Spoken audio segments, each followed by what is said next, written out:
just speak. Yep. So put this around your neck. When it's time to talk, just push the button on the front, and it'll turn green. That means it's on. When you're done with your talk, make sure you turn it off. But Sorry? during the question time, I think you can just leave it on for the whole question. I can share this, right? No, that's just yours. Everybody has their own. Oh, okay. Yep. Isidoros' presentation is supposed to be up. Do you have a slideshow? Yes. Never mind, we'll do that then. And then after that, who's going to give the logo back up? You can, if you can. Yeah, I'm fine with you just muting it again. So just pushing blank Sorry, when you're done. Make sure the camera's running. Yes. Can you tell me what do I do? So right now, it's blanked. Before you go, so when you're ready to start, make sure to signal to the cameraman, just wave to them up in the booth. If things turn out wave to them and tell them that you're starting. Or even easier, say, if you can all take your seats, we'll start in a moment. Pause. They'll know you're going to start, then start. Ryan, you and I are on questions. Okay, we're on the mic. So for the slides, right now there's nothing up there. He'll push this. Oh, I pushed the wrong button. Make sure it stays at PC. No. So it's at PC. Yeah, so it comes up. When he's done, just push it again. Leave it blank for the rest of the thing. Yeah, you don't have to touch that at all. I just messed it up. So just push blank. You're on roving mic. Straight up. Can you do it? Can you? Yeah, after the coffee break. Sorry? Yeah. And then where's the new Trinitarian Ontology? You don't need to do the logo. I wouldn't worry about it. We'll just leave it blank. Are you sure? Yeah, I'm totally fine with that. So just push, blank. There you go. Okay. We have, where's the official clock? So this is the clock. So so just push play when you start the introduction. Yes. Okay. And we. Hello. This is for you. And you're also in charge of directing the questions, so don't leave that up to the I know. I will direct the questions. Fine. So when it's time to talk, just hit the button in front of it. The button right here. So you push that, it'll turn green.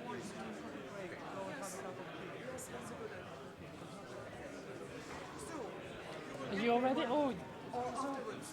This is.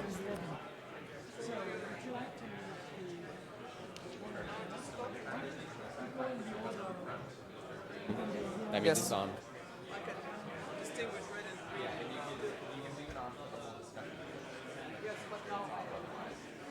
And then there's a timer on the podium. They'll keep track of that. You'll see it. I don't think that can go any higher. Okay, great. I'm going to move this back a bit so that she can see the... Right. All right. Good time? Yeah, it's perfect. Hello, can you hear me? Hello, can you hear me? Yes. I think we should now take our seats and we're going to start in a moment. So please take your seats and we will begin. Good. So welcome back, everybody. And we're now going to have 3 papers drawing on a range of Eastern Christian sources, engaging with our topic of Trinitarian ontology from the Church Fathers to Sergei Bulgakov. So without further ado, I'm going to introduce our first speaker. With a background in law, Isidoros Katsos has recently gained his second PhD in patristics at the University of Cambridge, entitled The Metaphysics of Light in the Hexameral Literature, from Philo of Alexandria to Ambrose of Milan. He is presently a research associate of the Von Hugo Institute at St. Edmund's College, Cambridge, a fellow of the Cambridge Center for the Study of Platonism, and a postdoctoral research fellow at the Center for the Study of Christianity at the Hebrew University of Jerusalem. And could you please quickly take a seat? We'll invite him to come and speak to us on the threefold light of the one Godhead, a curious neo-Pythagorean background to the post-Nicene theology of light. Please welcome Isidoros Katsos.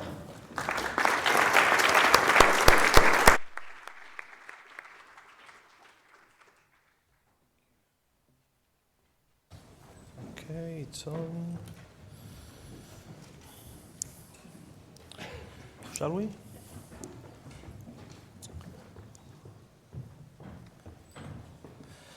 The Byzantine Apolitikion, or dismissal hymn of the annual joint feast of the three hierarchs, summarizes through key concepts and words some of the most memorable features of the venerated saint's teachings. It goes like this.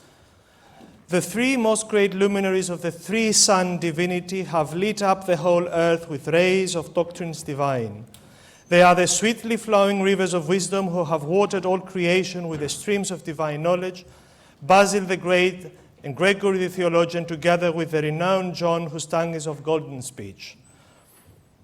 Let us, all the lovers of their words, come together, honoring them with hymns, for ceaselessly they offer entreaty for us to the Trinity. The first verse contains a beautiful theological metaphor. It presents the three hierarchs as the mirror image of the Trinity in the world, three luminaries reflecting upon earth the light of divine knowledge. This is a clear allusion to the Nicene Trinitarian theology of light, whose great champions in the East were, in the mind of Byzantine erudite circles, Basil the Great and Gregory Nazianzen, together with John Chrysostom. What is curious, for reasons that I will immediately explain, is that the Trinity is called Trisilios, which can be translated either as triplex sun or as three suns. The image has had an illustrious career in the Byzantine hymnographical and theological tradition. A TLG search yields about 150 instances for Trisilios and about 50 instances for Tris plus Ilios. So we clearly stand in front of a Byzantine Trinitarian motive which exercised tremendous influence in the history of Eastern Christian literature and visual art. Before I investigate its metaphysical implications, I first want to explain what is so curious about it. Now, early Christian literature, from Justin Martyr and his pupil Tatian to Tertullian and Origen, made extensive use of two light images to illustrate the undiminished generation of the Son from the Father and the derivation of the Holy Spirit. The first image was an emanationist model of the sun and its radiance sending forth its rays of light. The second image was a participatory model of fire kindling another fire. At the time of the Arian controversy, these two images were exploited by the various sides involved in the debates, which used them in support of their contrary positions. Athanasius, in his defense of the Nicene doctrine, made extensive use of the emanationist model of the sun radiance ray to argue for the unity, equality, and co-eternity of the persons of the Trinity. By contrast, he was suspicious of the participatory model because of the externality of agency that it entails, corroborating the Arian rather than the Nicene position. From Athanasius' perspective, then, the celebrated analogy of the three suns, itself a special application of the fire from fire image, is a precarious Trinitarian analogy. Quote, "For as the illustration shows, we do not introduce three origins or three fathers as the followers of Marcion and Manichaeus, since we have not suggested the image of three suns, but sun and radiance. And one is the light from the sun in the radiance, and so we know of but one origin. Rather then, will the Ariomaniacs with reason incur the charge of polytheism or else of atheism, because they idly talk of the sun as external and a creature, and again the Spirit as from nothing." If we now turn to the Cappadocians, we get the exact opposite valorization. In his fifth theological oration on the Holy Spirit, Gregory Nazianzen favors the participatory analogy of the three sons as most suitable to illustrate the unity in diversity of the Holy Trinity. Quote, "To put the matter concisely, the divine nature is undivided in those who are distinct. There is a unique fusion of light as if three suns were joined to each other. Therefore, when we look at the divine nature, the first cause and the monarchy, it is the one that appears to us. But when we look at those in whom the divine nature dwells, at those who timelessly and with equal glory come out of the first cause, then there are three whom we worship." At the same time, however, Nazianzen criticizes the emanationist model, which Athanasius defends as susceptible to modalism. Quote, "Again I thought of the sun, a ray and light, but here once more there was a danger that people might imagine a certain compound in the nature which is uncompounded, such as there is in the sun and what belongs to it. In the second place, there is the risk that we should assign the essence to the Father, but deny any distinctive existence to the others, and thus make them only powers of God, existing in him without being hypostasis. For neither the ray nor the light is another sun, but they are only emanations from the sun and attributes of its essence. And if we stick to this analogy, we also run the risk of attributing both being and non-being to God, and nothing could be more absurd than that. It is precisely this opposition within the defenders of Nicaea that I call curious. While Athanasius sternly defends the emanationist model of the sun radiance ray, he is skeptical about the participatory model of the three suns. The exact opposite is the case with Gregory Nazianzen, but that is not all. Gregory of Nyssa, in an ambiguous move that has stirred criticism in modern scholarship, appears to want to mitigate between the two positions. In his first book against Eunomius, Nyssa argues for the orthodoxy of the emanationist model, yet not without the corrective of the participatory model because of the looseness of the illustration. He then produces a unified picture as if neither Athanasius nor Nazianzen had explicitly expressed their reservations against the other half. For those who are familiar with 4th century Trinitarian debates, there is a schematic explanation for this tension. According to the textbook approach, Athanasius focused on the emanationist model to stress the unitary aspect of the Trinity. Conversely, he omitted the participatory model because of its subordinationist connotations.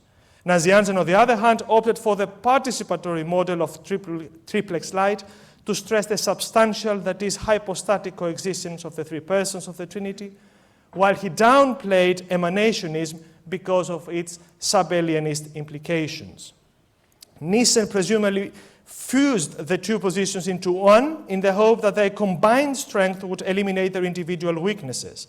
Yet by unifying the two distinct approaches, he created a tension that neither Athanasius nor Nazianzen had in their writings. In fusing the two models, it was now unclear what kind of Trinitarian ontology one yields. In the words of a contemporary Nicene scholar, we are left to puzzle over whether in the Holy Trinity there are three agents and three inseparably linked acts, or a single act somehow shared by the three. The tension between the unified and triplex accounts of light is left unresolved, leaving the reader to ask whether it is constitutive of Gregory's Trinitarian theology as such, end quote. It is therefore somewhat curious, is it not, that the Byzantine tradition immortalized the participatory over the emanationist model, even though the triplex sun analogy appears to have been a contentious issue among the defenders of Nicene Orthodoxy. In the remainder of my talk, I will argue that the above schematic textbook approach is not the only, and in my view, not the best way of understanding 4th century Trinitarian metaphysics. I will suggest that despite appearances, Athanasius and Nazianzen's models do not represent two independent light analogies. They rather represent two complementary aspects of one extended analogy of light, which we find for the first time fully fleshed out in Nissen's unified version of the one and triplex light. To prove my argument, I need to say a bit more about latent theories of light. More specifically, I need to introduce, however briefly, a widely unknown chapter in late antique astronomical lore, showing that in 4th century debates, the notion of the triplex sun was not a mere thought experiment, as we may today somewhat hastily assume. If I am right, the image of the triplex sun derives directly from the astronomical compendiums that late antique theologians such as Athanasius, Nazianzen, and Nissen had on their writing desk. Those compendiums, I will submit, open for us a window into a pre-modern physical universe in which the participatory Trinitarian metaphysics of the triplex sun cohere with the emanationist Trinitarian metaphysics of the sun-ray model. Let us enter, but before that, a glass of water. Thank you.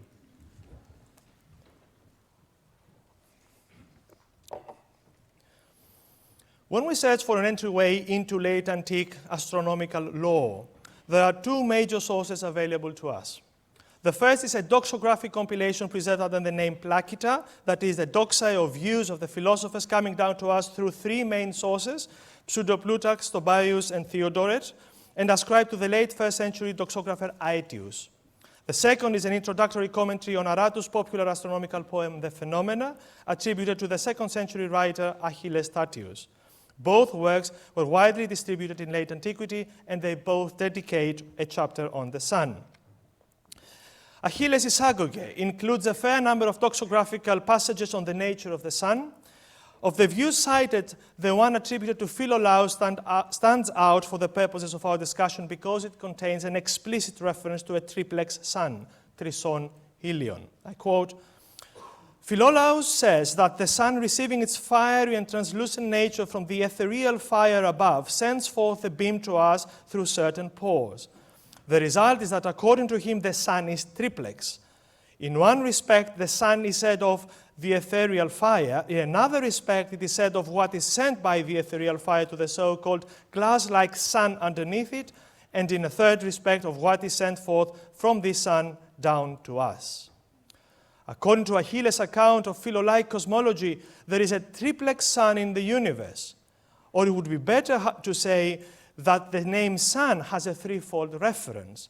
First, it denotes the purest form of heavenly cosmic fire. Secondly, it denotes the heavenly body commonly known as the sun, which is here understood as a glass-like surface that receives the cosmic light and sends it forth down to earth, either by penetration or by reflection. And thirdly, the name denotes the light ray that radiates from the sun. If we now turn to Aetius Placida, the other doxographic source on ancient sun law, we find a more detailed account of Philolaus' theory of the triplex sun. Here it is.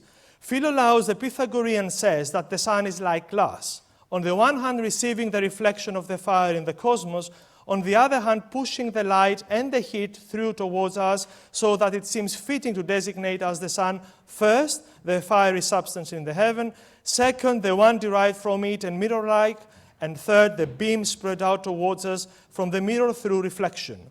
For these two we call the sun like an image of an image.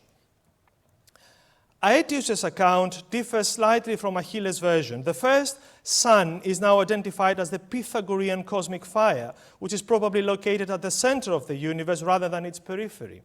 It is also added that the second, that is our sun, reflects the light of the cosmic fire like a mirror. The term triplex sun does not figure here explicitly. On the other hand, Aetius makes certain important clarifications to Achilles' account, namely that Philolaus is referring to one unified process of emanation of light from its primordial cosmic fiery source all the way to earth through the mediation of the heavenly body known as the sun. That this process, though one and unified, is conceptually divided into three parts with a particular agent presiding over each one. That the name sun is attributed to all three agents of the one process without, however, obfuscating the distinctive operation of each agent. Last but not least, that the three agents are interrelated through an archetype-image relation. It is now easy to perceive that Philolaus' astronomical theory combines the emanationist with a participatory model of light. The propagation of light is both a process of emanation from a cosmic fiery source and a participatory relation of cooperation of three distinct but equally necessary agents: the source, the reflecting surface, and the beam that is reflected. The choice of model is a matter of perspective. If we focus on what is operated, we contemplate light's emanation. If we focus on the agency of the operation, we contemplate the three necessary and sufficient conditions for light to reach Earth. The second and third agent, that is the reflecting body and the reflected beam, derive their nature from the first agent, that is cosmic fire, simply in virtue of its operation. It is precisely because of this commonality of essence and unity of activity that all three agents are given the name sun, though it is clear that the reference is to three distinct agents with distinct functions in a unified process of propagation of light. If we now apply this astronomical theory to 4th century Trinitarian debates, it becomes abundantly clear where the theological language of the triplex sun comes from. There is no other cosmological system known to us in antique law that speaks of three suns. The only close alternative is the theory of Empedocles, which, however, posits only two suns. It is also worth noting that in one of the three versions of the Placida, namely that of Stobaius, there appears to be an oscillation between a double and a triplex sun terminology. But there is absolutely no doubt at all that the other two textual traditions of the Placida and the Isagoge provide the exact astronomical analog for Athanasius and Anzianz's reference to the three suns. We may therefore safely conclude that the great champions of the Nicene faith developed their theological language of light with a certain version of Philolaus' cosmological system in mind. The theory of the triplex sun was therefore not a mere thought experiment of late antique theologians, but one of several possible cosmological models discussed at the philosophical schools of their time. More than that, Philolaus' astronomical system entails both the Athanasian emanationist model and the Nazianzen participatory model of light, depending on the perspective of the beholder. Nicene is then fully justified in combining the two approaches in a unified account of the triplex sun and its one light. If so, there is no real tension in Nicene's Trinitarian metaphysics. Nicene merely gives us the full version of the theological analogy that emerges from Philolaus' astronomical system. There is an exciting story to tell as to how Philolaic cosmology enters the Jewish Christian thought world through Aristobulus and Philo of Alexandria, how it is biblically reworked in the school of Alexandria, how it is transmitted to the rest of the Christian world, and how it becomes the astronomical template upon which the 4th century Trinitarian wars were fought. For reasons of time, however, I have to stop here and leave this story for another occasion. It is now time for me to conclude. In this paper, I have focused on the celebrated Cappadocian image of the triplex sun as a controversial theological analogy in the context of 4th century Trinitarian debates. I have shown that the analogy builds on neo-Pythagorean doxographic material reporting on the astronomical system of Philolaus, and that if the analogy is properly contextualized, there is no real controversy left within the pro-Nicene camp about the Trinitarian ontology that it entails. The question that remains, and which I here want to address by way of conclusion, is precisely what kind of ontology that might be. The first thing to notice is that the Philolaic triplex sun cosmology does not come baggage-free. Seen in its broader context, it comes with certain ontological commitments. This is hinted at in all versions of Aetius doxographic material, which explicitly ascribe to Philolaus the label the Pythagorean, the only doxa whose school attribution is mentioned. The philosophical pedigree is not innocuous. The name the Pythagorean rings a bell today as it did back then, even if one is not acquainted with a particular version of mathematical cosmology that Philolaus reportedly advocated. There are several ways of transmission of genuine and pseudo-Pythagorean doctrines in late antiquity, but remember, this is the story that I do not tell. Regardless of how this material enters the 4th century Trinitarian debates, a heavy ontology of numbers and its cosmological significance is part and parcel of the 4th century neo-Pythagorean thought world, which in my view undoubtedly echoes in Arius' identification of the Logos with the Dead, or Nazianzen's celebrated Trinitarian formula articulated in the language of ideal numbers, monas, dias, trias. It would be too convenient to isolate Philolaus' cosmological system from its neo-Pythagorean connotations, disconnect it from the ontological significance of numbers, which was the trademark of the school, and vindicate its purest version for Nicene orthodoxy. Apart from the fact that such amputated readings of ideas are themselves ideologically motivated, a metaphysically neutral reading of Philolaus' cosmology does not work because of the simple reason I have implied throughout my paper. The image of the triplex sun, once disconnected from its metaphysical presuppositions, can be and has been argued for all positions debated in 4th century Trinitarian wars. The anomouian, because of the external agency involved. The homoian, because of the archetype image relation of the agents. The homoiousian, because of the analogical predication of the triplex sun. The homoousian, because of the unity of essence of the three agents, and so on. But even the pneumatomachian position can be derived from Philolaus' doxa if we recall the terminological ambiguity of the double or triplex sun cosmology in Stobaios' version of the Placita. Clearly, the Philolaic astronomical system, with its celebrated image of the triplex sun, supports the Nicene position only if argued from a specific metaphysical high ground, the one defended by Athanasius and the Cappadocians in their anti-Arian and anti-Eunomian writings. In canonizing the theory of the triplex sun for their theological reflection, the Cappadocians did not only canonize Philolaus' cosmological system, they also canonized its underlying metaphysical implications, which they fleshed out in terms of a pro-Nicene Trinitarian ontology. a Trinitarian ontology revolving around the unity and diversity of the agents involved?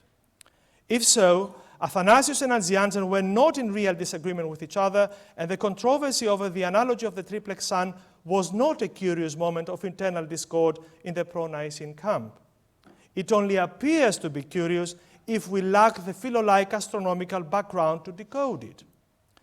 That is not to undermine the fact that there was a real controversy. The controversy had not to do with the analogy itself, but with its interpretation, namely, the kind of Trinitarian ontology the analogy yields. The way one configures the relations of the Trinity reflects upon the way one configures the metaphysical structure of the world. Tampering with the Trinity, one tampers also with one's own conception of the world and its meaning. That is why the Nicene theological debates mattered so much, and in my opinion still matter. Every different position argued entailed a different configuration of the metaphysical foundations of reality, resulting in a different meaning of the world.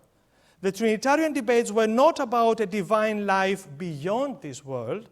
They were about intelligent life in this world. As we look back at the 4th century Trinitarian debates, there is perhaps a lesson to learn, and with this I conclude. From a Christian perspective, the question is not whether we can construe new Trinitarian ontologies. This is a game that metaphysicians like to play from old. In my humble opinion, the real question is whether we can upkeep the old Trinitarian ontology of the Church in the context of post-Einsteinian and quantum physics. If my argument is correct, the philolaic cosmological system was so important in the 4th century Trinitarian debates precisely because it reflected at the level of the physical universe something about the nature of its divine artificer. It offered a macrocosmic image of the divine Godhead, further mirrored at the microcosmic level, collectively in the Church and individually in each human being. It is the image that the three hierarchs mirror on earth through the mediating image of the three sons in heaven, as their celebrated Apolitikion eloquently teaches us. But where is this image now? Thank you.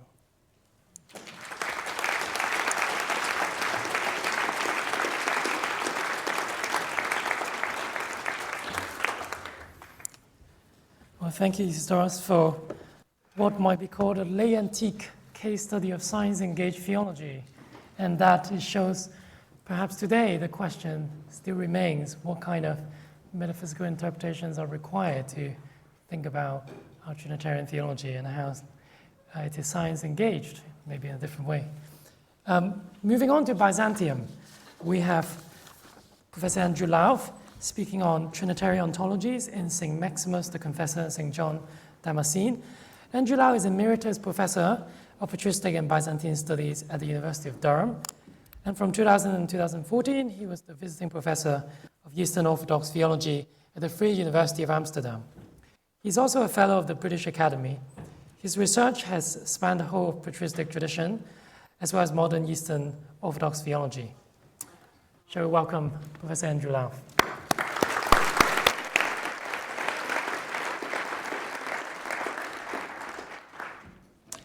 Thank you. Can you hear me? Is this thing working? Good. So I've called it Trinitarian Ontologies in St. Maximus the Confessor and St. John Damascene. As my abstract indicated, I'm skeptical of finding any encouragement to the notion of Trinitarian ontologies in the mid-Byzantine tradition, as found in St. Maximus and St. John Damascene. Elsewhere in that tradition, I suspect the case is even less hospitable. This is not because there is no analysis that we might call ontological in these thinkers, rather that they have a profound sense that our language about God only gestures towards a mystery which is incomprehensible. Vladimir Milosky seems to me to capture the spirit of the Greek fathers, and especially Maximus and John, in his assertion that the revelation of the Holy Trinity, which is the summit of cataphatic theology, belongs also to apophatic theology. This reluctance on the part of these mid-Byzantine theologians to find ontological hints or even an ontological program in the Trinity has not gone unnoticed. Hans Urs von Balthasar, in his book on Maximus, the Cosmic Liturgy, says, "Here as everywhere, Maximus is heir to his past. The German actually is blunter. Maximus ist auch hier, wie es steht, der Erbe. He is the heir to Chor. He is heir to the Cappadocians, to Evagrius, to Dionysius. Reaching back on his own, beyond them all, he is heir also to Origen. A love for a theology that celebrates the inscrutable mystery liturgically is just as noticeable in his thought as in that of Dionysius, so it is not surprising to find in his work traces of the same tendency to remove the triune life of God from any sort of rational speculation. The banning of any sort of rational speculation about the triune life of God excludes, too, the rooting of ontology in the triune mystery. However, Balthasar goes on to account for this by distinguishing between the Trinity and the God of salvation history, the first consigned to apophatic theology and the latter to cataphatic theology. There is something in this, but I don't think it solves everything. Let us look at some texts of St. Maximus. This in itself raises some problems, for Maximus is anything but a systematic theologian. His theology is largely occasional, and even in his centuries, which are sort of a fairly organized way of presenting his thought, there is relatively little system to be found. So his reflections on the Trinity are scattered and often enough have their own independent context.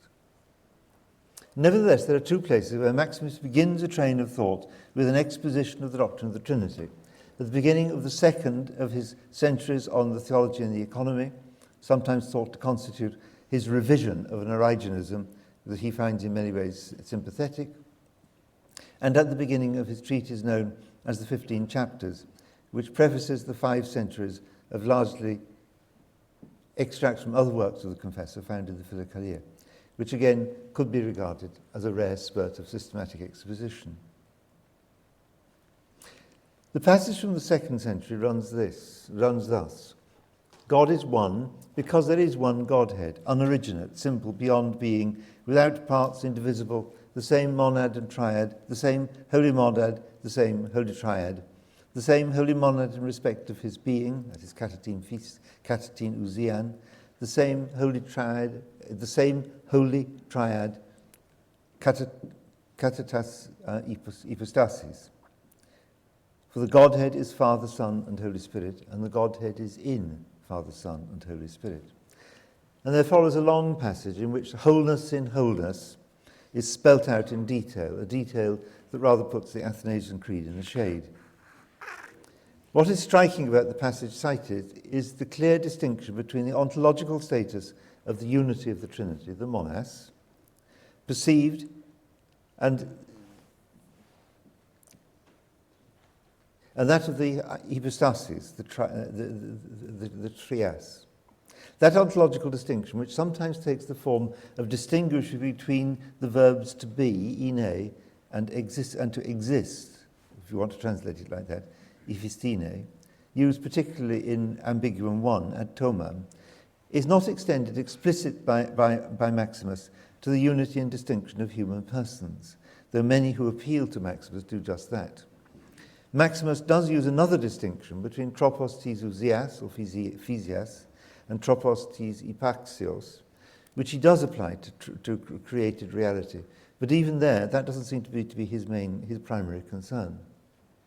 Also striking, at least to ears attuned to the Byzantine liturgy, especially to the anaphoras, are the liturgical echoes of the passage.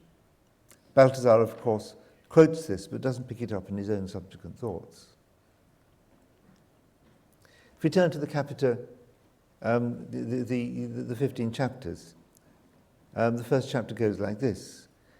The good that is beyond being and beyond the originated is one, the holy trihypostatic monad, Father, Son, and Holy Spirit, an infinite conjunction of infinites, having a principle, a logos of being, together with how it is, what it is, and of what kind it is, altogether inaccessible to beings. It evades every intellection of intellective beings and in no way issuing from its natural hiddenness and infinitely transcending every knowledge of all knowledge. This bristles with the technical language developed in relation to the Trinity and the Christology in the wake of Chalcedon, while at the same time denying that there is any way in which ordinary beings can penetrate the hiddenness of the triune Godhead. And yet, this is not just apophatic theology conceived of as negative theology, a theology of denials in a logical mode.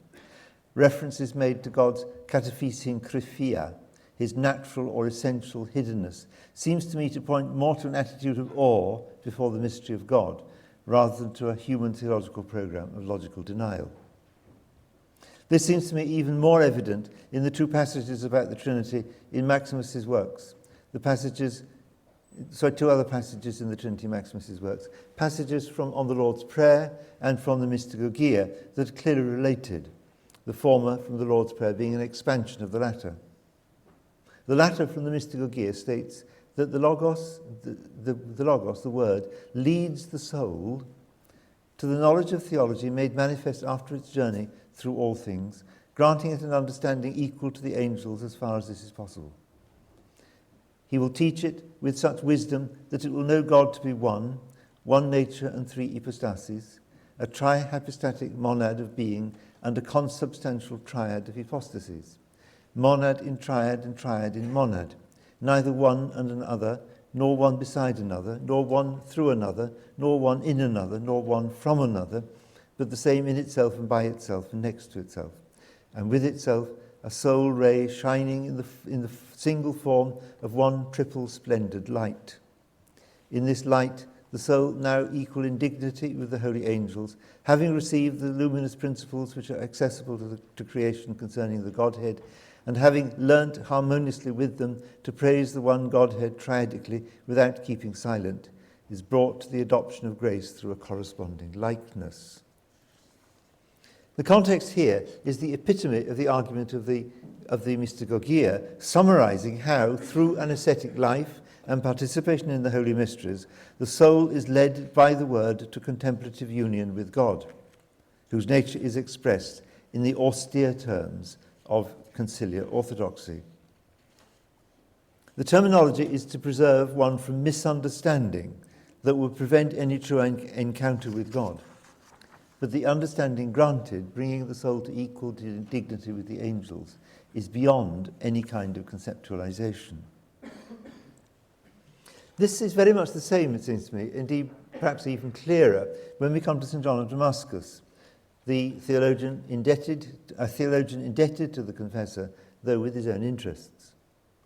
The first 14 chapters of his Expositio Fidei, or on the Orthodox faith, are concerned with the Trinity. He begins with an uncompromising assertion of God's unknowability. We only know God through revelation, in the economy from creation to incarnation, and even in this revelation, God remains hidden. He then goes on to discuss the interplay of knowing and unknowing in relation to God.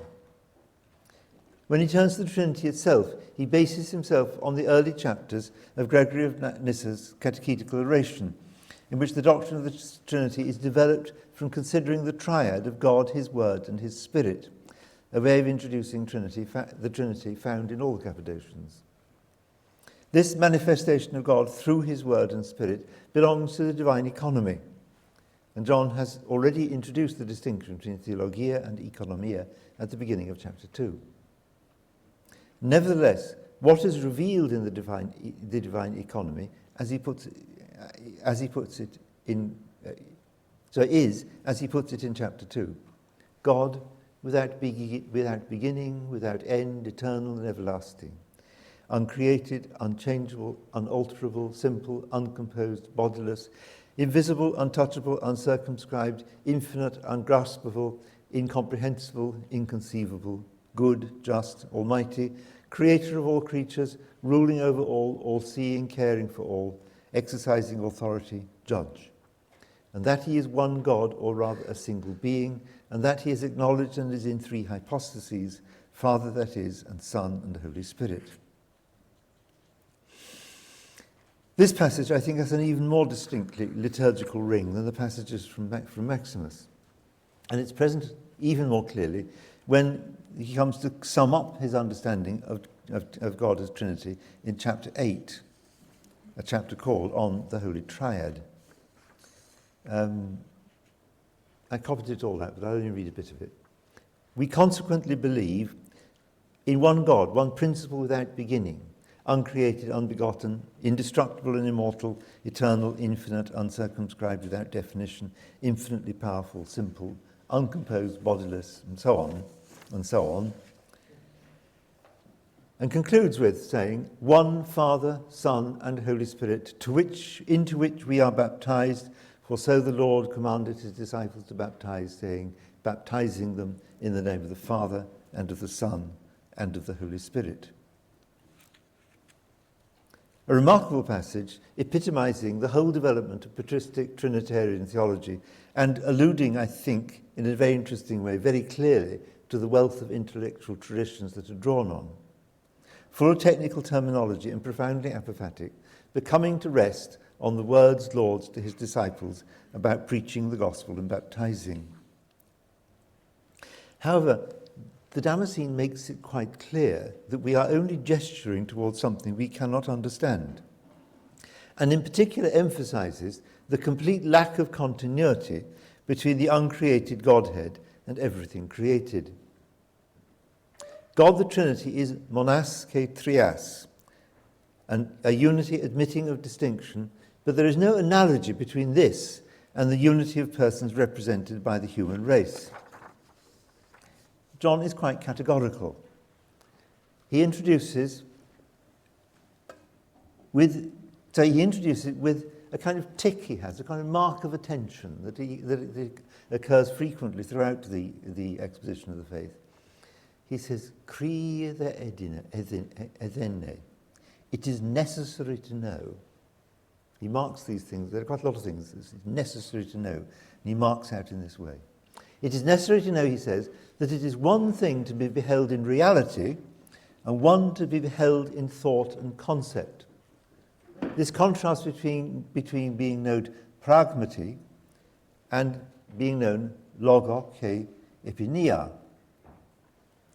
Using this distinction, John affirms that in the Godhead, the oneness is real and the distinction between the persons is discerned. Whereas in the case of creatures, the opposite is the case. The distinction between the persons is real and their unity only perceived. Whatever he means by this, and he's picking up a distinction first, I think, used by Cyril of Alexandria in Christology, but later applied in relation to the Trinity, and now by John contrasted with what holds in the created order. It is clear that though both the uncreated and the created can be seen to combine unity and distinction, they do this in totally different ways. In particular, the notion of perichoresis that he goes on to develop in relation to the Trinity has, as far as I can see, no traction in the case of created persons or hypostases. Now, none of this is a promising start for any kind of Trinitarian ontology.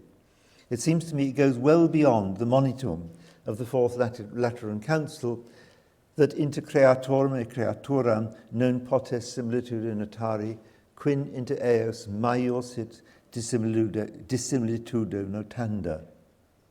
That between the creature and the creator and the creature, there cannot be noticed any similarity which does not point to a still greater dissimilarity between them. A principle so important for Civara's notion of analogia entis. Just one concluding remark. I think we've got time. One concluding remark. Somebody yesterday had said something about the number 3 and how nothing much had been said about the number 3 yesterday, and I don't think today either. One aspect of what we should probably call ontology in late antiquity is actually numerology. I don't think ontological claims made for numerology that were widely accepted in late antiquity make much sense to many of us nowadays. But then many were convinced that the fundamental structures of reality were in some sense based on numbers. An idea that may be making something of a comeback, as some acquaintance with current speculation about the very big and the very small might suggest, as to the recollection of the enthusiasm, some of us, at least I had, in my teens, for G.H. Hardy and the theory of numbers. There are some hints which I've been unable to develop. I'll explain why I can't develop them. there are some hints of numerological considerations in Trinitarian theology. Not many. Twice, St. Gregory the Theologian speaks of the Trinity in numerological terms. In the Oration on Peace, Oration 23, he remarks, the monad is moved because of its abundance, the dyad is surpassed, for it is beyond matter and form which determine bodies, and the triad is defined because of perfection. And in the second theological oration, towards the beginning, that's Oration 29, the third theological oration, 29, he says that therefore the monad from the beginning, or eternally, is moved to the dyad and rests in the triad. And then he goes on to say, and this is for us, Father, Son, and Holy Spirit. Now what Gregory means by this is not at all clear, though the second remark, this is for us, Father, Son, and Holy Spirit, suggests to my ear that Gregory is quoting from a philosophical source, and that his comment, and his comment that for us, Christians presumably, to speak of the monad and the triad, to speak of the monad passing beyond the triad and coming to rest in the dyad, is to speak of Father, Son, and Holy Spirit. The Christian Trinity, monas ke trias. And similarly in the quotation from the Oration on Peace, the dyad is surpassed, and we are just left with the monas we started from and the trias we ended up in. Monas ke trias again. But they're just chance remarks in sermons, and Gregory doesn't, as far as I know, develop them. Maximus, however, was much exercised by these passages from the theologian, discussing them together, both together, in the first ambiguum, the one from Ad Tobam, and coming back to the passage in the from the second theological oration in ambiguum 23 and in passing in ambiguum 10, which belong to the earlier ambigua ad Johannem. Alas, Maximus's concern is apparently only with the theologians appearing to speak of movement within the Godhead. He doesn't show any interest in the numerology that lies behind it. Movement in the Godhead, which the theologian does seem to be talking about, is something which Maximus wants to explain away by arguing that what it refers to is rather the movement of our intellect as it seeks to come to understand the Trinity. But there's another sort of hint of this numerological concern in the letter that John Damascus wrote on the Trisagion. And there he seems to refer to similar numerological reflection on the mystery of the Trinity. He says this: the monad is without quantity, the dyad is the beginning of number, and the triad a perfect or complete or whole teleos, number. But it is not because of number that the Godhead is in a triad, but because God is in a triad that the number 3 is complete. For, and then he quotes from Gregory the Theologian, the monad is moved from the beginning towards the dyad until it reaches the triad. So again, we have another example of the unwillingness of the Greek fathers to consider the uncreated Trinity within the categories of the created order. Though maybe, I don't know why I said this, maybe numbers don't belong to the created order. Perhaps they are prior to it, some sort of uncreated logos. But I suggest to you that even Trinitarian ontologies, let alone new Trinitarian ontologies, can find scant support from the Greek patristic tradition. Thank you.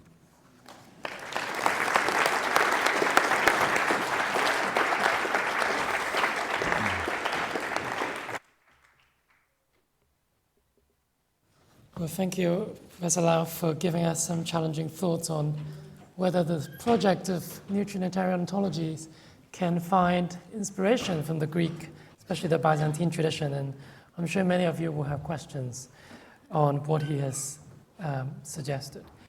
And now our final speaker for this panel is Barbara Hallensleben, and she's professor in dogmatics and theology of ecumenism at the University of Fribourg, Switzerland.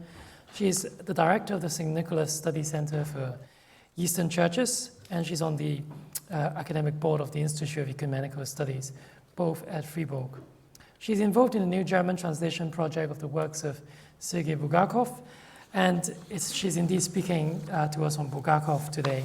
And the title of her paper is Capita de Trinitate, the Sophiological Answer to Trinitarian Essentialism. Please join us in welcoming Professor Hallensleben.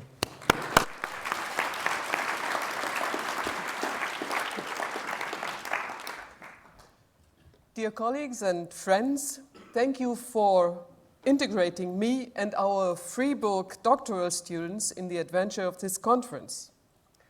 Several times during the presentations, we heard the name Bulgakov.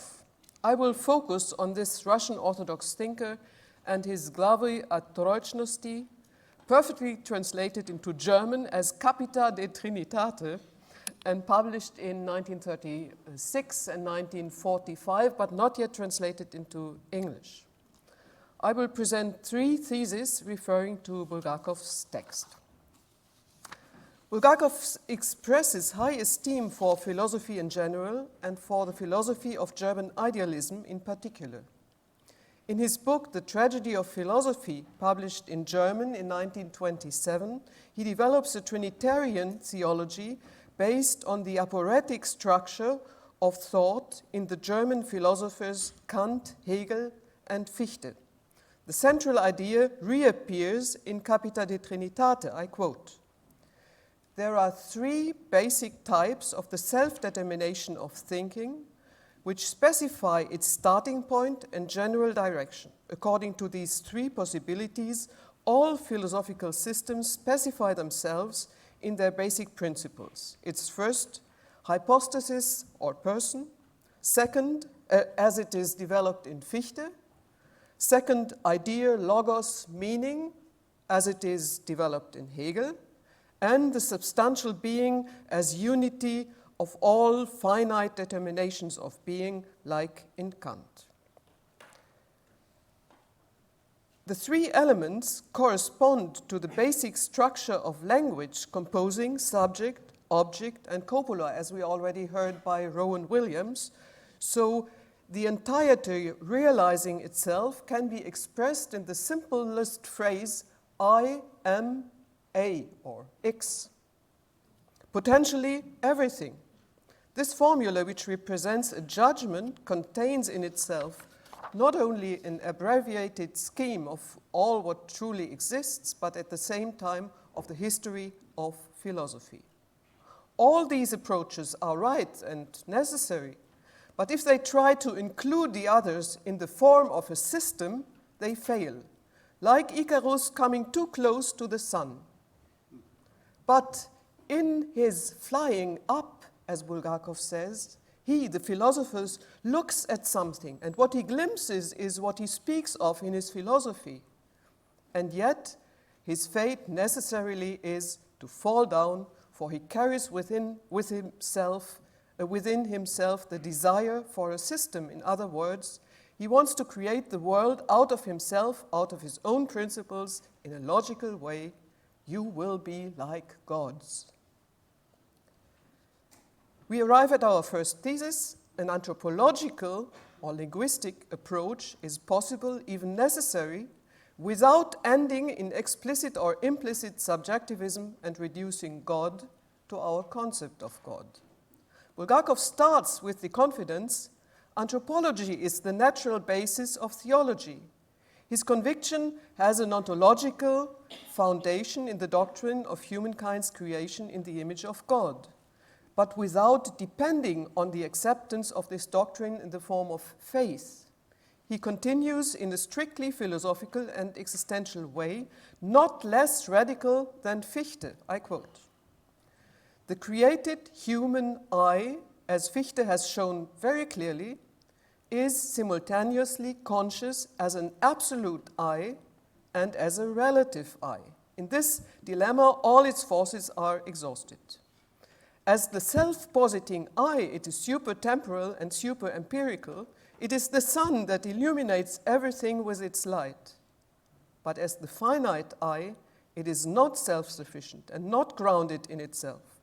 for it needs the you, it seeks its ground in the other I, outside itself, to which it is bound as a non-I, different and more intimate than Fichte has seen.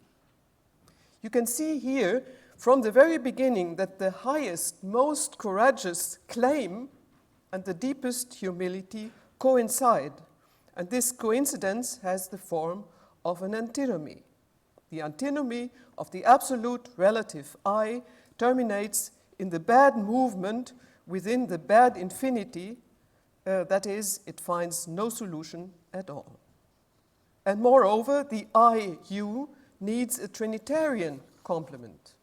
For the dubious, unsteady relationship between I and you exists and consists in their encounter, but it becomes permanent, stable, only through the existence of the third person. The I-you, the further other I to whom the I is turned, and the he-you, the other I to whom neither the I nor the you is directly turned, this third person is neither I nor you, but it is associated with them, coexisting with them, and can take the place of both of them. In this sense, the third person is the guarantor of the I and the you. In the triangle first, second, third person, the I can take its place at any corner by being in line with the you, in another line with the he. However, this triunity of the I, and I continue to quote Bulgakov, as I, you, he, is not an external addition connected by an and, I, and you, and he, but it is, as it were, an inner and that holds together the threefold self-awareness of the I, a unity that reveals itself as triunity. The genius of language expresses this multitude unity of the I through the plural we, which in turn becomes the basis for you and they. Great is the mystery of the we. Great is the mystery of the church, but this is another topic. For how is the plural of the I possible? In its immediate consciousness, the I is uniform and can appear even as unique, has neither doors nor windows. It is unapproachable, an uninhabited island.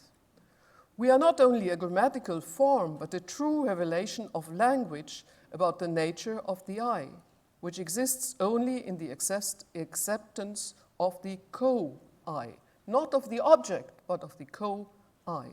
The I is not lonely, but Catholic, saborno, not unique, but multi-uniform.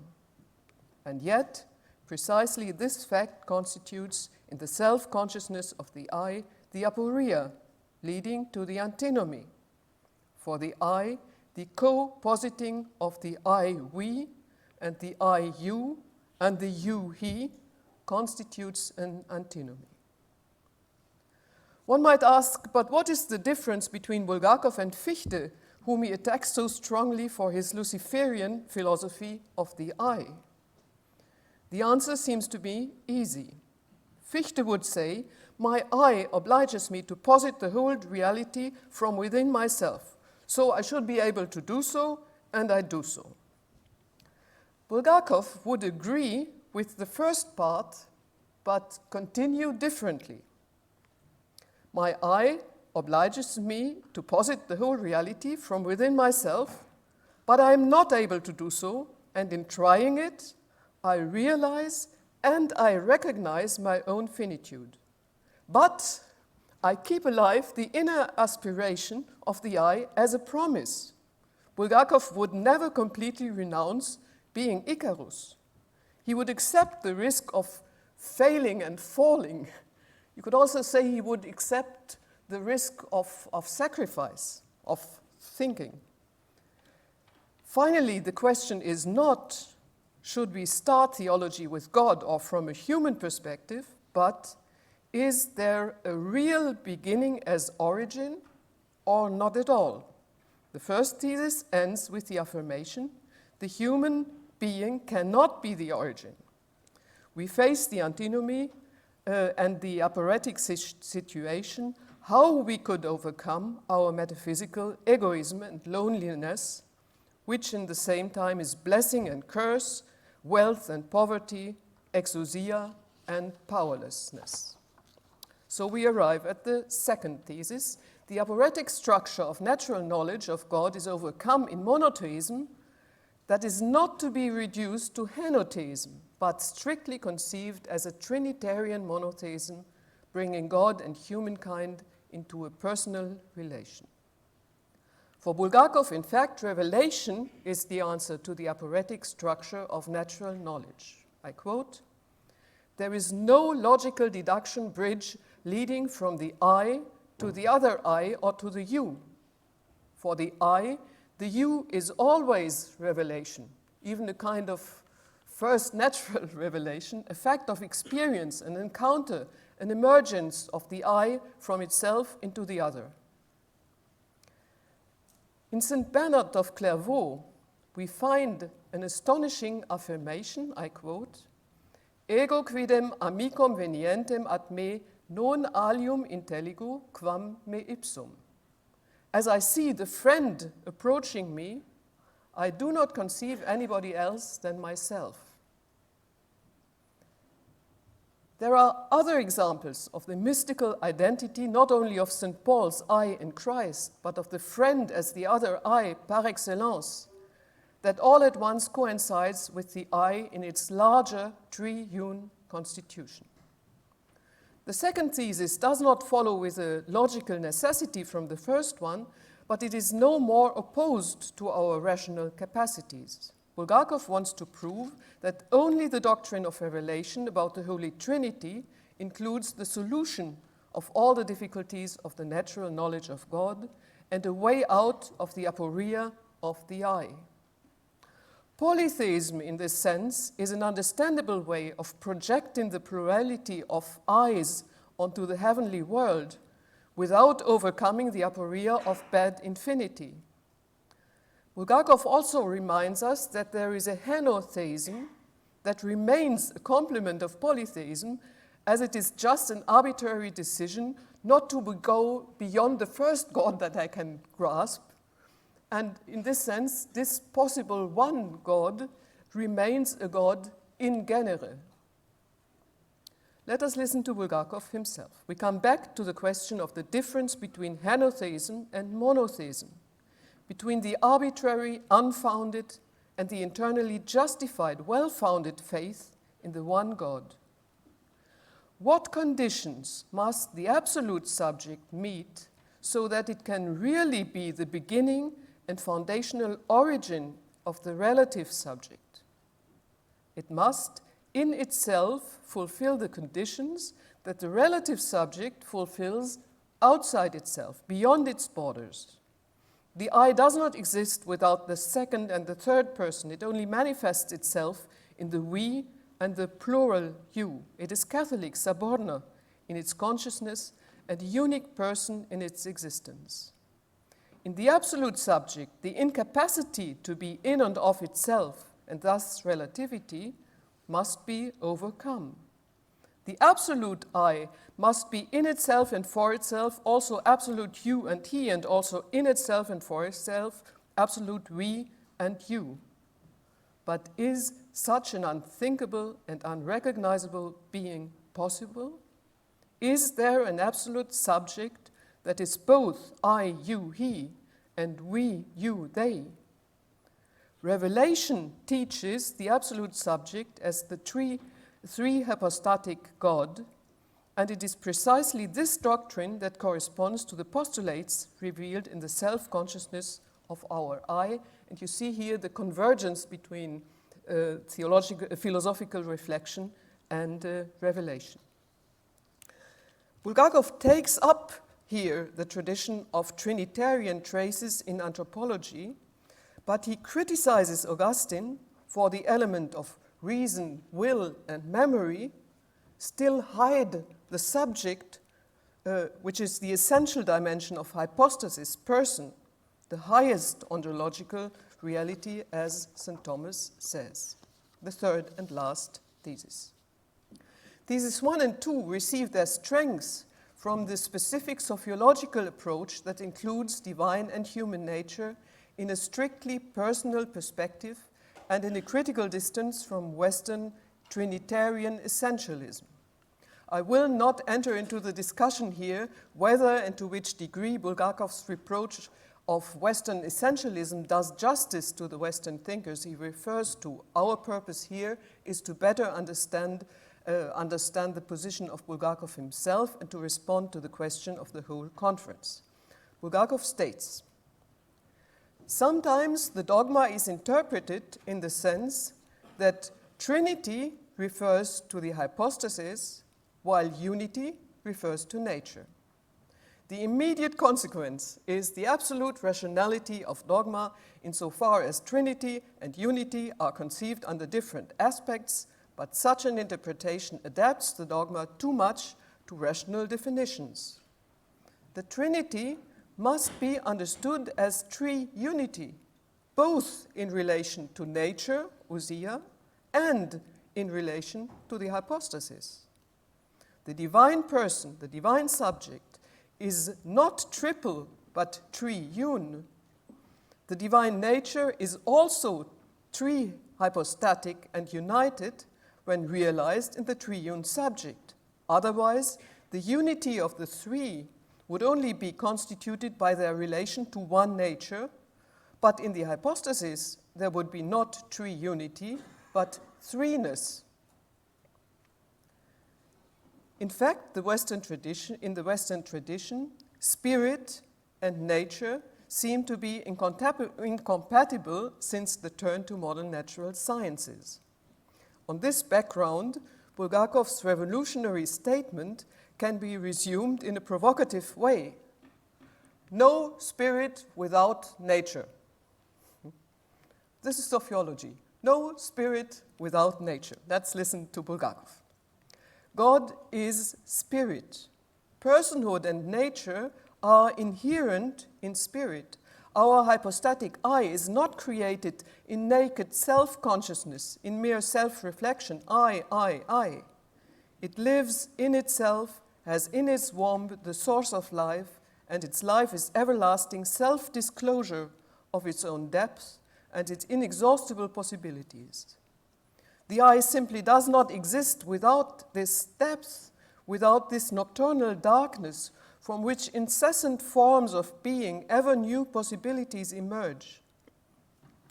This unconceivable and inseparable connection of the self-consciousness of the I with its nature and content, which cannot be deduced from anything else, constitutes the essence of the personal spirit, its character, its hypostatic essence, without which it does not exist. This was not seen by Fichte, who considers the spirit only in the aspect of abstract self-consciousness as the I, whereas the content of the I, the life of the I, inevitably falls to the non-I. The nature of the spirit, however, is not the non-I, simply because it manifests itself in the I. In this sense, the life of the I is an everlasting emergence, but not an emergence from nothing or from emptiness, but from the womb of the I itself. To say it in an Aristotelian manner, in the entelechy of the I, a constant transition takes place from the possible, the dynamis, to the real, to the energeia. In this perspective, it is possible and somehow necessary to explain the Trinitarian doctrine also, not only, in an unexpected way.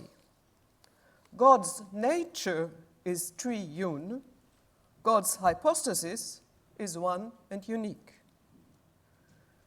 I quote, "So, in the essence of the Spirit, we have to distinguish the hypostasis and its nature or essence, the subject and its content, the I and the what is mine, so the nature, or the equivalent to what Bulgakov calls the Sophia. The nature is something belonging to the I. The nature, however, does not belong to it in actu, but it is only appropriated in actu. Therefore, for the I as such, The nature is in a certain sense an unknown, unexploited, given reality, an it in the I, in which the I is immersed and with which it is inseparably connected. In the I, something unconscious, pre-conscious, and superconscious lives and realizes itself perpetually. The light of the I illuminates only a limited area around itself and leaves the remaining space in semi-darkness. The nature of the I, the potentiality, is to be realized in time. In this sense, one can say that the finite I does not possess its nature and its property. Its own nature arises in front of the I as a given fact, not only as an act of the I, but also as a fact for the I, with the whole contradiction of such a connection.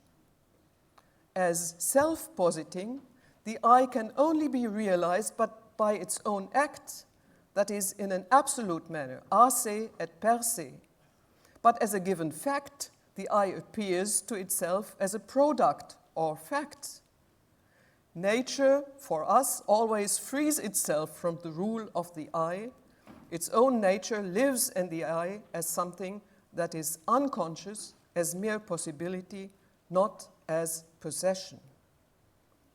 I leave these rudimentarily developed theses for further discussion, but not without arriving at my own thesis that combines Bulgakov's Trinitarian Ontology with Giorgio Agamben's project of a new political philosophy. The Trinitarian I and the finite I are not to be distinguished by the fact that the absolute I realizes all its potentiality as actus purus, whereas the finite I struggles to deal with its potentiality. Rather, the triune God possesses and personalizes the whole of divine nature in its inexhaustible potentiality, able to share it generously, while the finite I does not fully possess its nature and potentialities. So, a further paradox is manifested that we all somehow know by our experience, and I prove just. God, as full personal self-realization, does not need to exhaust divine life in permanently acting out all potentiality, but can live in sovereign freedom of what Agamben calls inoperosità. The more we realize our being in the image of God, the less we are dominated by the self-created pressure to realize as much possibilities as we can grasp, howsoever. For this reason, it corresponds better to a Trinitarian ontology that I will not try to explain more and better what potentially I could still say. Thank you so much for your patience.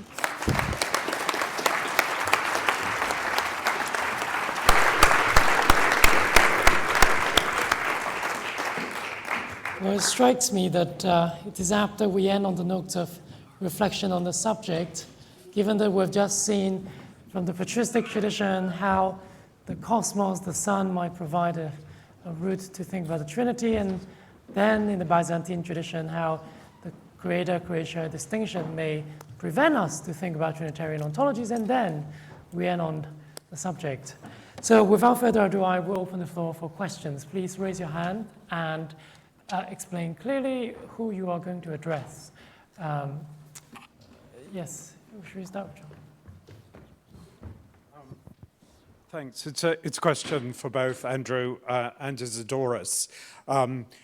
Just the rather obvious point that your two papers might seem to point in opposite directions, with Isidoros suggesting somehow that the whole Trinity might collapse if we could no longer accept this cosmology. By the way, I find absolutely no problem in accepting that cosmology in terms of modern physics whatsoever. It seems to be quite easy that, the sun is deriving from a deeper fire somewhere. But that's kind of slightly by the way. The main point was more the one about who is right here. And I think I would certainly agree with Andrew that there are much stronger signs of something approaching a Trinitarian ontology in the third sense of the structures of this world in Augustine. But at the same time, I wonder whether there are more glimmerings of it in the Greek fathers that he's allowing. I mean, for example, in David Bentley Hart's article some time ago about Gregory of Nyssa and the Trinity, stressing that there are things in Gregory of Nyssa that look rather like the rather miscalled psychological analogy in Augustine, and things a bit like the so-called equally miscalled social analogy. In other words, you know, analogies to do with relationality between people in this world, but also the structure of the soul of people in this world. So it's not totally absent, I think, from Gregory of Nyssa. But the other issue would be whether the logoi metaphysics in Maximus doesn't inevitably imply a Trinitarian ontology. Thank you.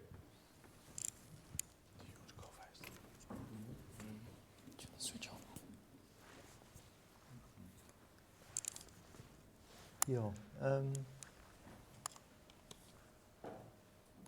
Well, just take the particular point you mentioned. To take the particular point you mentioned of the presence in some of the Greek fathers of a kind of psychological trinity, of it takes various forms, nous or psyche, and then usually logos and pneuma. But it's not hardly developed. It's just mentioned. It's not. I can't see it being developed at all. It's sometimes introduced as a theme, and you can find it. You can trace lots of examples of it. The other Gregory uses it. You can find examples in Maximus. You can find examples in later theologians. You can find examples in Palamas. But I'm not.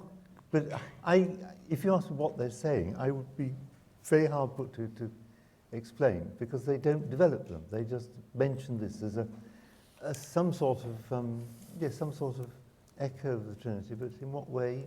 There's nothing like the way in which memory, understanding, and will is used as a well. Even then, my reading of Augustine is what's going on in Augustine, is that this memory, understanding, and will is a Trinitarian reflection within the soul, which enables him to understand more what the soul is about, rather than being, as it's usually taken, as some sort of jumping off point for understanding how the Trinity exists. Isidoros, do you want to say something about whether you see that there's conflicting directions? I definitely want to say something. just briefly, because that's a key part of the question, I think. Yes, I mean, it does seem as if Father Andrew and me well, the easy way out is to say that Father Andrew talked about Maximos and Damascene, and I spoke about Athanasius and the Cappadocians. So actually, we read different texts, but that would be a cheap way out, I think, because Damascene and Maximus are the ones who use the triplex sun analogy most and are the most fruitful about it, and I think in a very metaphysical way, especially Damascene. So it has to do with how we read the sources, I suppose. Now, having said that, for my defense, Basil the Great in the Spiritus Sanctus uses explicitly the sun simile of Plato and applies it to the Holy Spirit, which is the image of the divine archetype, the Father, and reveals in itself the image of the divine the divine archetype. So for me, I mean, there is a clear participatory metaphysics there implied, not implied, applied by Basil within the Trinity, and the question is what you do with it.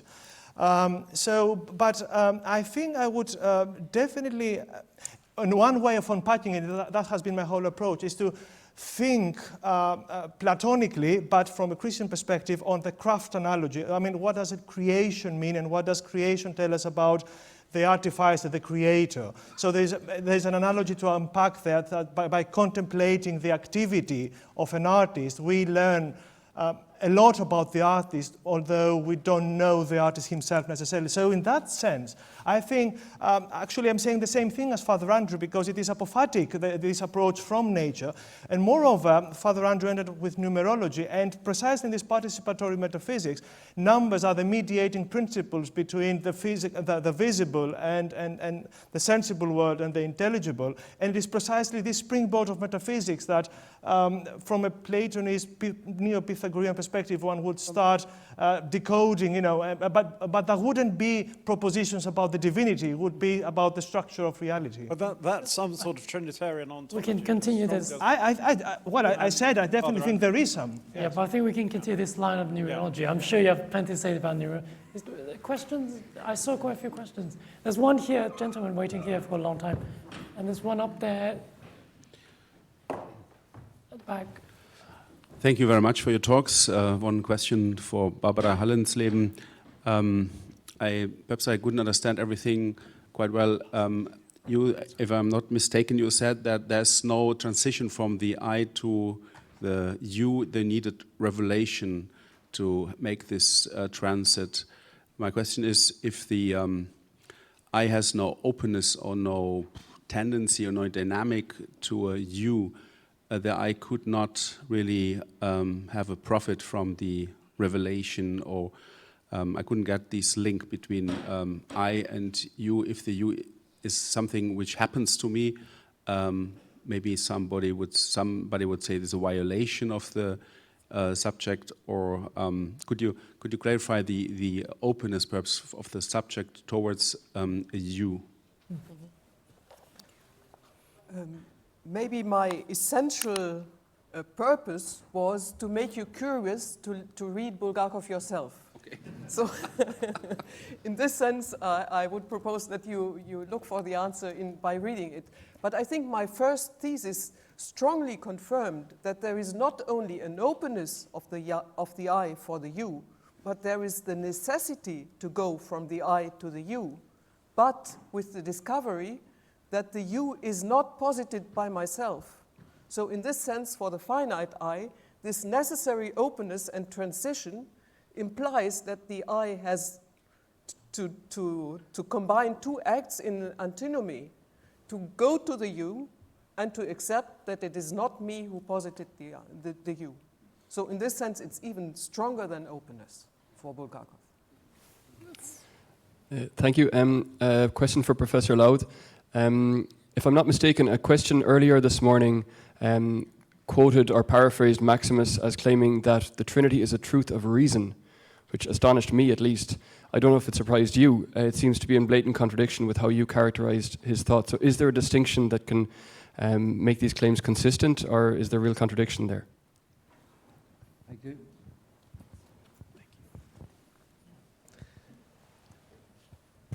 I can't think where that quotation comes from. I mean, it seems to me that when Maximus talks about the Trinity, he talks about it in the sort of ways which I've suggested. I can't imagine where it comes from. I'd like to see what the text is. It may be something I've just never come across.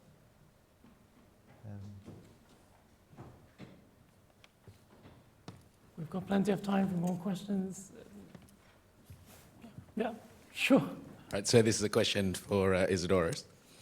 Do you have any idea, or do you have an explanation for how this commentary on Pythagorean cosmology gets transmitted to Athanasius, Gregory, and the other Gregory?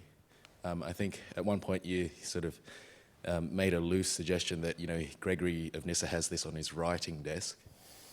And I guess how you answer that question then gives us an idea of how engaged directly these theologians are with Pythagorean commentary on cosmology.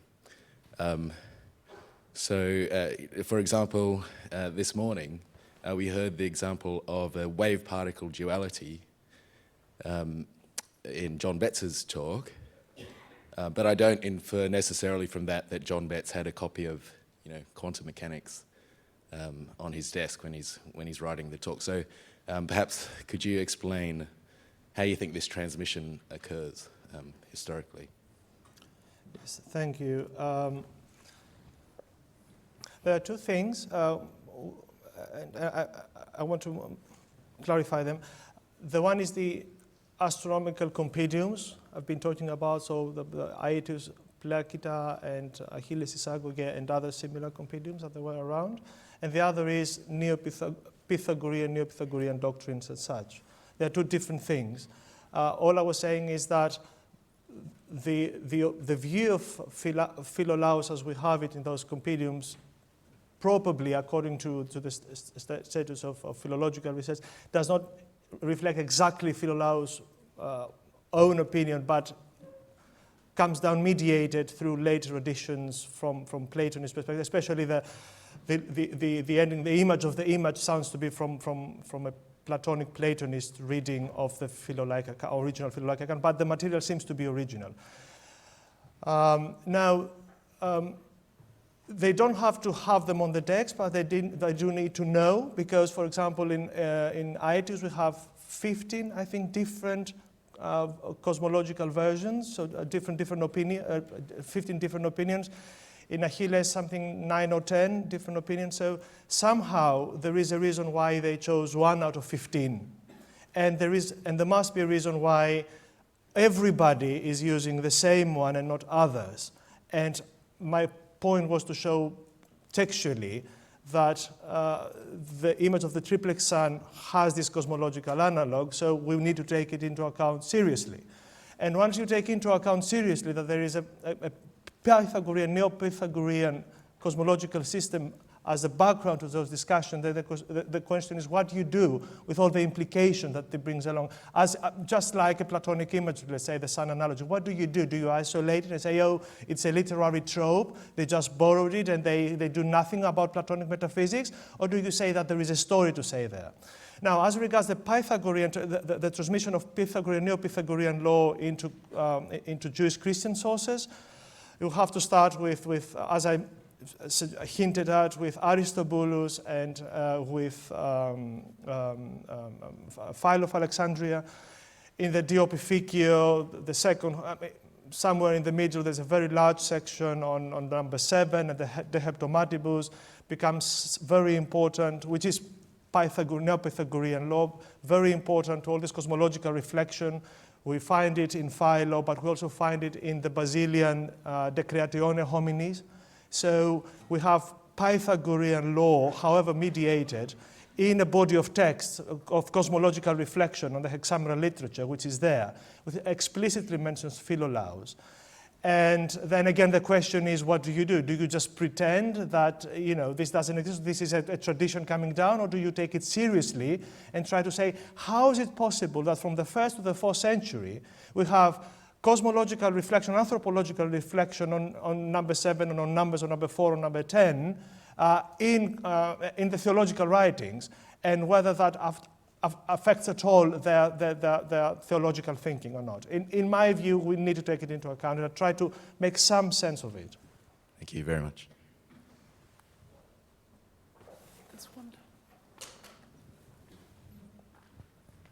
Thanks.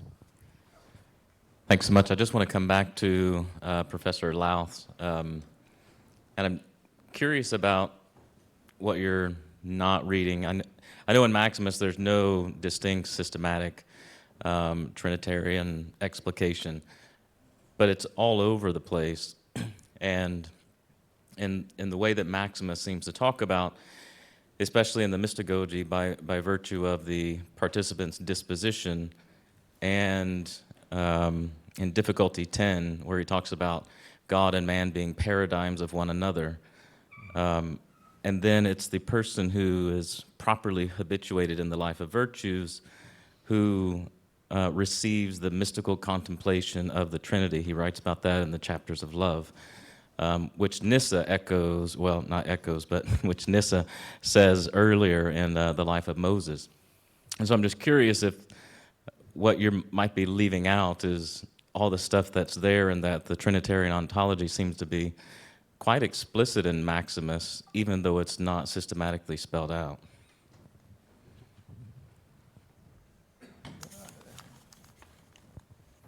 But I think what you're saying is, sorry,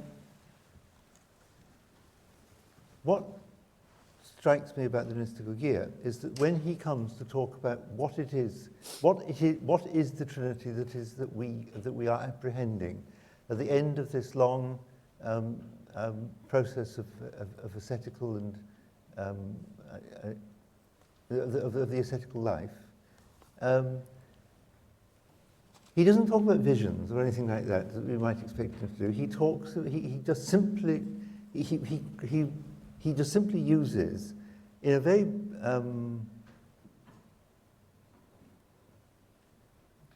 he uses the language that is the traditional language of the councils, and he plays with it. I mean, he builds it up. It's quite in the Greek. It's almost incantatory in a way, but it's not. And the liturgical echoes are very, very strong, and even stronger in John of Damascus. But it doesn't seem to me. It doesn't seem to me there that he's.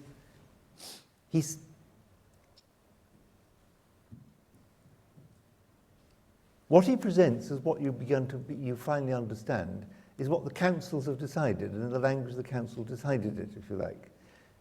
It doesn't. I don't. We don't come.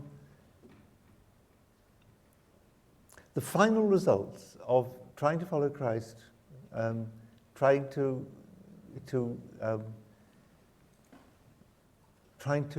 free ourselves from vices, develop within ourselves the sort of the virtues which he talks about, through all the treatises you're talking about. There's a lot about this.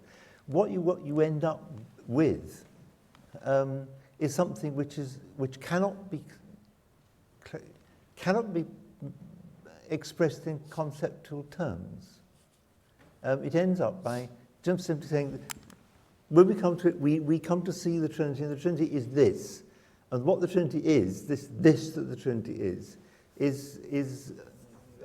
doesn't grow out of it doesn't grow out of the kind of discussion that he has in the earlier part of the Mystagogia, or that he has throughout the centuries on love, or that you find endlessly in different questiones to Thalassius or various ambigua. It is hugely important for Maximus that if we are going to begin to come to comprehend, in any way make contact with the Trinity, I mean, he's not very happy about what words we can use to describe this. You get two things. One is, there's a lot about how you prepare for this, a lot about how you become the kind of person who would be capable of perceiving this. But then the this that you perceive is expressed in this very austere technical language that he's heir to. I don't find. I mean, that's my problem. It's not my problem. That seems to be what he's doing, and the implications of this are, I think, that you don't end up with something that you can then that you can then use as material for developing your own sort of. Developing some sort of ontology. We have one final question. I think this can be developed. I think the question about speculation it's really the theme. Well, one final question here from Ilaria. Thank you very much for all of your papers, and I really enjoyed all of them. And I would like to ask a short question, very short question, to Father Andrew. Thank you very much again for your inspiring paper. You were saying that Maximus the Confessor was very sympathetic with Origenism. And I think so, actually. And I also think that what is taken often as a criticism of Origen was more a criticism of Origenism than of Origen himself. But do you think that Maximus was aware of the distinction between what actually Origen thought and was saying, not only in Trinitarian Ontology, of course, but also in all of his thought, and what Origenism in his day was saying, and what was actually Origenism? What do you think about that? I'm very, very interested in that. Quick answer. Yeah. Well, the quick answer is that we simply haven't got enough of the kind of information we would want to be able to do this. I mean, Maximus almost certainly knew far more about Origen than we do. And that what survives of Origen has survived for all sorts of odd reasons. He was close enough maybe to have read some of the things that we would really like to read. Whether he would make a distinction, I don't think he would have made that kind of distinction. It doesn't sound to me the sort of thing that people in that period would have made. But I think he would I think all I meant was this, that he certainly calls in question some of the metaphysical principles of origin. It's very clear in the 15 chapters. It's very clear in the initial chapters of the 2nd century. Or calls in question some things that people, calls in question some things that are thought to be Origenists in some way. But he does this with a sort of sympathy. I mean, it seems to me that he's very unusual, I think, among the fathers. And the only other father who's remotely like this is Augustine, that wants to try and understand the person that he is disagreeing with, or the system of thought that he's disagreeing with. He doesn't just simply reject it. Well, that's definitely space for further conversations about origin tomorrow, when we have a paper from Hilary tomorrow. So thank you very much for the speakers. Please will you join me?